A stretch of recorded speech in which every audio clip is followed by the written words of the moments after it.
can have a society that is acting good. They're acting they're not stealing things. It's a nice gated community. They're preventing any evil from coming in. They have their HOA and their blinds are all correct and all of that. But they're still not following God. So how do you focus energy towards helping people experience who Jesus is?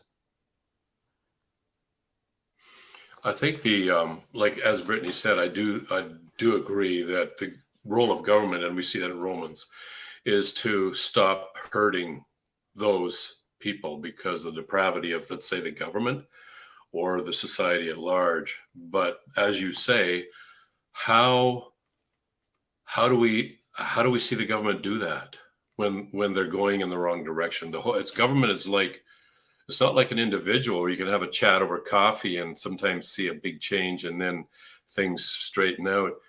Government's like a massive freight train or an oil tanker ship or an iceberg it might move slow, but it has enormous momentum. And how can we ensure that the government is actually going to protect the innocent life and to stop the immoral, like say sexual immorality and everything else that we think is key to a fine, moral, upstanding life?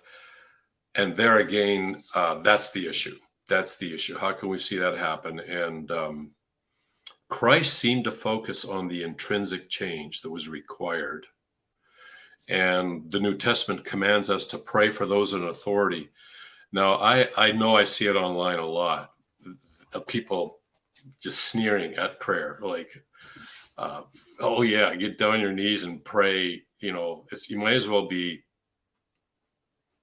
picking your nose for all the good it's going to do the government. But I guess that's the difference between a person, let's say a follower of Christ, who actually believes that when they pray, they're talking to God and not. So I do think that God has given us two powerful things to change government. One is, right now you can change it by praying. Number two, takes a little bit longer, but it changes it by a spiritual awakening within that society. And I think most Christians don't believe that, actually. I mean, they'll assent to that, but when I look at how they live their lives, they don't believe that prayer really does a whole lot of good when it comes to changing the mind of the Supreme Court or whatever.